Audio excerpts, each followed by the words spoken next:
আহমেদুহু আনুসাল্লি আলা রাসূলিহিল কারীম। আউযু বিল্লাহি মিনাশ শাইতানির রাজীম। বিসমিল্লাহির রহমানির রহিম। ইনফিরু খিফাফাও ওয়া সিকালা ওয়াজাহিদু বিআমওয়ালিকুম ওয়া আনফুসিকুম যালিকুম খায়রুল লাকুম ইন কুনতুম তা'লামুন।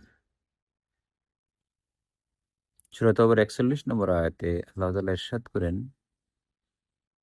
ইনফিরু খিফাফাও ওয়া সিকালা। ইনফিরু, তোমরা বের হয়ে যাও, হালকাভাবে অথবা ভারীভাবে। খেফাফা শব্দের অর্থ হলো হালকাভাবে, সেকালা শব্দের অর্থ হলো ভারীভাবে।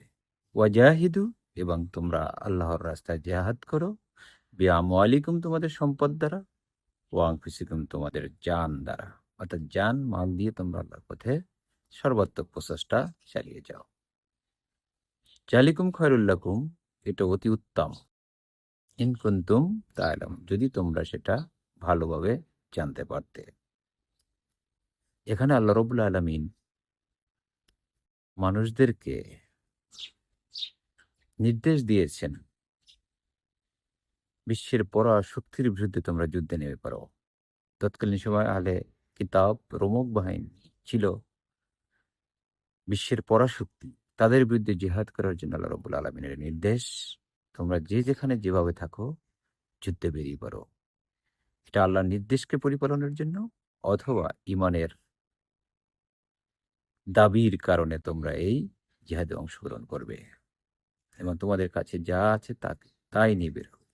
এখানে হালকা এবং ভারী দ্বারা বলছে, আপনি একাকীও বের হয়ে যেতে পারেন, দলবদ্ধভাবে বের হতে পারেন, আপনি যুবক হলেও বের হতে পারেন, বৃদ্ধ হলেও বের হতে পারেন, আপনাকে যুদ্ধে বের হতেই হবে।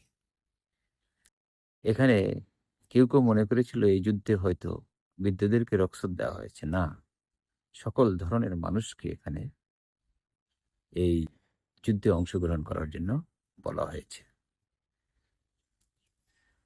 এই জন্য সূরা সফের ৪ নম্বর আয়াতে বলা হয়েছে কি, ইন্নাল্লাহা ইউহিব্বুল্লাযীনা ইউকাতিলুনা ফী সাবিলিহি সাফফান কাআন্নাহুম বুনিয়ানুম মারসুস। আল্লাহ ওই সমস্ত লোকদেরকে ভালোবাসেন যারা আল্লাহর রাস্তায় জিহাদের জন্য বের হয়ে যায়, সীসাডালা প্রাচীরের ন্যায় সংঘবদ্ধভাবে সুন্দরভাবে বের হয়ে যায়। সুতরাং আমাদের ঈমানের দাবি হচ্ছে এই পৃথিবী থেকে সকল ধরনের অত্যাচার অনাচারের বিরুদ্ধে আমাদেরকে রুখে দাঁড়ানো। এটা আমাদের ঈমানের দাবি। জিহাদ করলে ২ টি উপকার। একটা হলো, আমি যদি নিহত হয়ে যাই তাইলে আল্লাহর দরবারে শহীদ হিসেবে কবুল হব। আর যদি আমি গাজী হই তাইলে গনিমতের মালসহ আল্লাহ রাব্বুল আলামিন আমাদেরকে আমার বাড়িতে প্রদান করবেন। তা আসুন, যুদ্ধে অংশগ্রহণ করলে আমাদের কোনো ক্ষতি নেই। এখানে আমরা হয় শহীদ হব, না হয় গাজী হব। আল্লাহ রাব্বুল আলামিনের ঈমানের পরীক্ষার জন্য আমাদেরকে এই যুদ্ধের ব্যবস্থা করেছেন। এটা সকল ধরনের যুদ্ধের কথা বলা হয়েছে। সমাজে আমরা আজকে যে অবস্থায় দাঁড়িয়েছি, সেখানে আমাদের এই সর্বাত্মক প্রচেষ্টাটা জরুরি। সমাজ থেকে দুর্নীতির জন্য যেমন জরুরি, সমাজ থেকে অনাচার অপচারকে দূর করার জন্য আমাদের জন্য এই জিহাদ জরুরি হয়ে দাঁড়িয়েছে।